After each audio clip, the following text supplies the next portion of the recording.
Hey guys, how are you? So, wishing you all a very happy Republic Day, and we should all try and endeavor to make this nation great and a better living place for all of us. So, this is the editorial analysis of newspapers, and today is 26th of January, Republic Day 2017, and it will be presented to you by me, the Panshu Singh. So, if you wish to read more about me, you can go through the slide. You can also copy this link and paste it, and otherwise click it to follow me and get updates on my courses on my videos. So I'm really thankful to all the guys who are following me. So I have like approximately 30,000 followers now, 30.5 followers now, 30,000.5 followers. And that feels really great. So thank you so much again and helping me in reaching 1 million views. So these are the tutorials which we'll be covering today, and two are from the Hindu, one is from the Express, and one is from Livemint. This is an addition to the learning deficit and the education series of the ACR survey. And the question answer writing practice, the question for today is, it's a little typical one. I want to know what you guys write on this topic. So I'm really looking forward to answers on this topic, especially this question. So what is the paradox that India is facing currently regarding the democracy and its elections? So critically analyze this question, and you can go to the discuss page by clicking this bubble and going to this page and answering the question over there. And apart from that, there are two interesting articles which you can go through from the Indian Express. So these might interest you. So the first is the shot in the arm. So this basically talks about the government's health programs and what has been achieved so far and what needs to be done regarding the health status of health in India. So, in order to attain the highest attainable standards of health in terms of physical, mental, and social well-being is not only a fundamental right of every human being, as said by Supreme Court in various cases, but also is a prerequisite for the economic and social development of a nation. Obviously, if people are healthy, it will lead to the development of social and human capital, which will eventually lead to development of a greater and a robust economy. So, if you look at the different dimensions of our health, so first is the children's health. So the highest possible physical and mental development of the children's the children can actually be attained only by investing in the initial 5 years. So 0 to 5 years mortality rate has reduction has been one of the key focus areas of the government, and because the initial years are very crucial for the survival and improving the mental abilities of children. So the Ministry of Health and Family Welfare is therefore working towards ensuring the most productive life for a person by specifically focusing in the initial 5 years of life. So every year, if you look at the statistics, 2.6 crore children are born in India, and nearly 11.4 lakh die before their 5th birthday, many from the preventable diseases which we could have prevented easily. Obviously, there are a lot of reasons for it: poverty and their lack of health facilities, proper health facilities, and availability of medicine is one of the biggest cause, and also lack of awareness.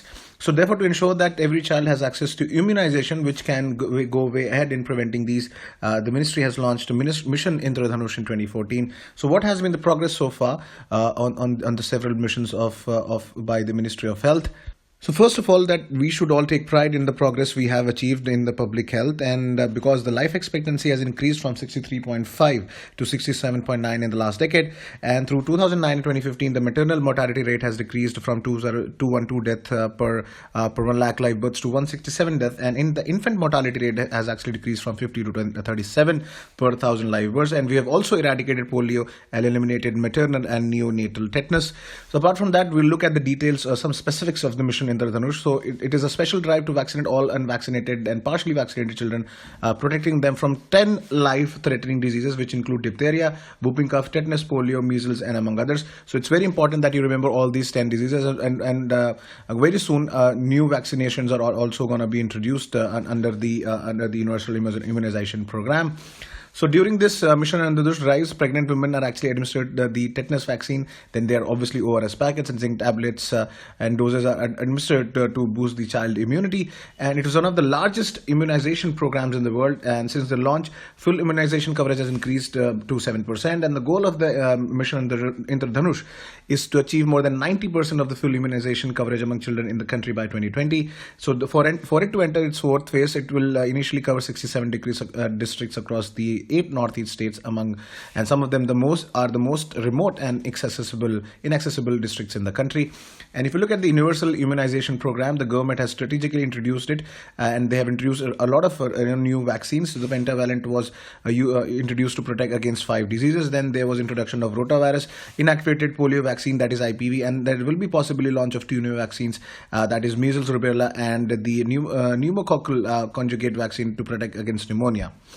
Now, what has been the role of health workers in this? It has been immensely crucial because trainings offered to these workers has helped in attaining higher number of institutional deliveries and increasing the newborn care in addition to immunization. And also, as health workers reach out to people in the previously unaccessed and remote areas, especially if you look at the polio elimination drive, every health worker from the urban civic bodies went from door to door, which was a key instrument in helping us eradicate polio from India.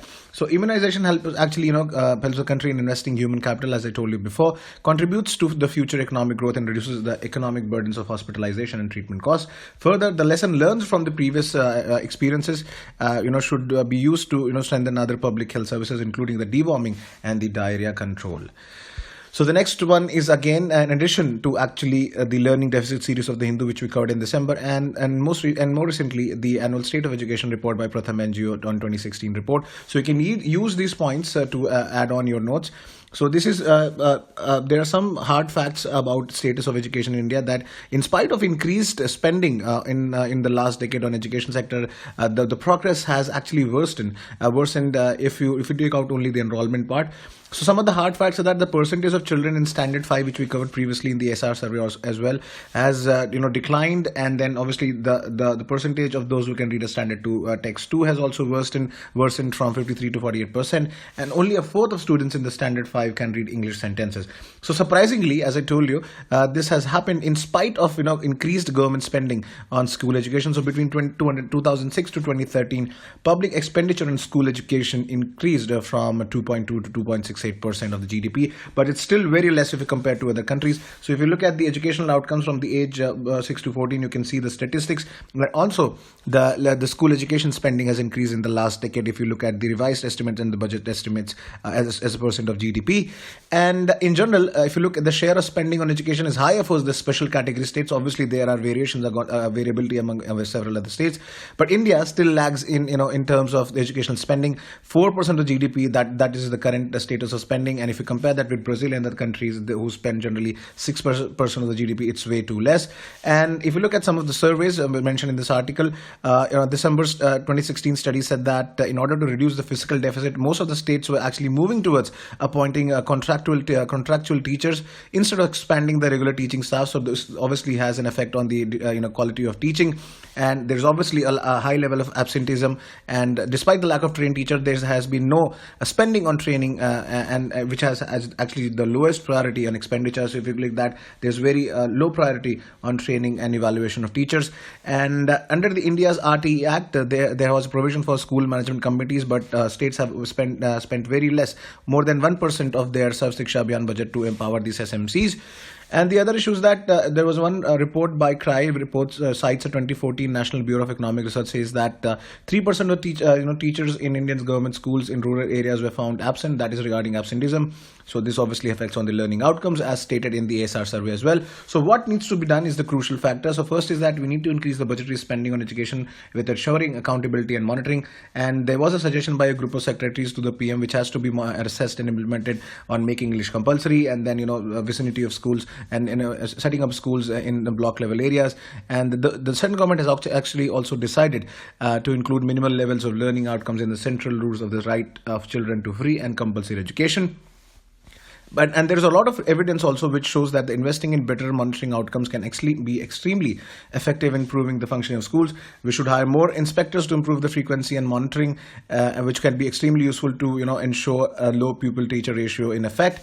And also there was a paper which says that a new study was done where it showed that monthly mobile phone calls to provide guidance to school council members resulted in meaningful increases in primary school enrollment, teacher attendance, and school facilities. Therefore, India's education policy must be thoroughly revised advised to put in place better accountability, monitoring mechanisms to exploit the gains of increase in the financial and the fiscal outlays on education. So only spending won't help. We need to have a proper mechanism to implement these and monitor and make it more accountable. The next one is a small article regarding the study which proved that a lot of the funding that the political parties receive is unaccounted for. So the political parties funding and their sources is what this article talks about. So going by the income tax returns in a statement submitted to the Election Commission, 6 national and 51 recognized parties had an income of 11,367 crores. We've already dealt with the specifics in the previous article. So another report by the ADR which we covered said that 69% of the funds and contribution came from unknown sources, and maximum were for the Congress, and BSP actually included 100% of them which had unaccountable sources. So why is this reason for the number of unknown sources funding? The reason is that under the present income tax law, obviously parties need not disclose the name of those donating up to rupees 20,000, and therefore they enjoy also the income tax exemptions. They need to only maintain certain records which are manipulated by their chartered accountants, and the provision effectively gives parties advantage to converting big donations as small contribution from anonymous donors. And also this puts the question of transparency in political funding in our mind, because transparency in funding is essential to ensuring clean democratic governance and elections. So how and why should we need transparency in funding? So political parties in the legislature actually make critical decisions, and the donors can have a bearing on their policy. Obviously there's a huge possibility of nepotism in favoring any business house. And in 2013, the CIC said that the parties need to come under the RTI, which obviously, and they also pointed out that they got tax exemptions, land allotments, and free airtime on state-owned media, which needs to be curtailed. So these order, obviously, for this, all the political parties came together, and they obviously don't want to implement this. And because they still haven't accepted it, and because this will mean that the list of donors, regardless of size of contribution, is open to public scrutiny. So way forward will be obviously the state funding, and a regulatory authority needs to be set up to receive authentic reports on public funding, scrutinize them, and put them in public domain. So RTI Act will reinforce the state funding, and state funding will be monitored by regulatory authority. So these all will reinforce in making elections a better and a more transparent and in a fair manner. The next one is about the women and invisible work that they do. So this has been quite a talking point from quite some time. So this is a fairly straightforward article, not much to explain over this article, but then still we'll cover it. So women's unpaid work is huge. What is that unpaid work?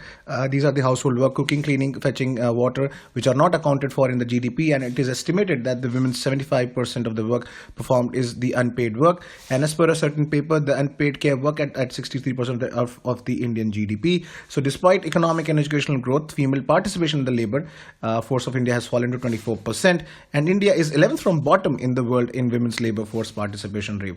So, apart from that, women also constitute nearly half of the agricultural labor force. 60% of that is in Asia and Africa, and despite this, women own less than 20% of the agricultural land of the world, and they constitute 60% of the chronically hunger people. So these all points are actually really important if you want to start an essay. So you can start an essay with these facts. Apart from that, you can also mention these specific facts and figures in your answers to fetch those extra marks. And the FAO of the United Nations actually estimated that if women farmers had the same resources as men, it would have led to 150 million fewer hungry people. And obviously, Amartya Sen has championed the cause of empowerment to women and said that it is key to improving human development for the whole society. And women's liberation has to be used in concrete material foundation. So and because a lot of these unpaid care work, which this makes way for the women to work and make their livings sports and outside that of home if possible. And women's empowerment is not merely about women becoming wrestlers, it is imperative that women's care work be given its due material recognition. And this is in context with the Dangal movie, that there are certain things which need to change. And the question is that who is going to do the work that the girls are liberated from, and the other issues obviously of the women empowerment. So Serena Williams can be an example. So an entry of a black woman in sports has not changed much for the situation of women, especially in Africa, even though she is a role model for a lot of people, but then situations have not changed on ground. So the other finally of this article says that for the real equality of women, along with Mahavir Mahavir Phogat, who inspired a lot of people in India. Now we need people like Arunachalam, who is the man who revolutionized women's health by inventing cheap sanitary napkins, which is one of the biggest issue in rural India. And also, will women fit into the male world when it comes to labor, and will the male-dominated labor sector accept it, and will it lead to women empowerment is the pertinent question. So this is it for today, guys. Thank you so much, and do let me know your suggestions and your feedback. So till next video, I hope you have a good day, and thank you so much.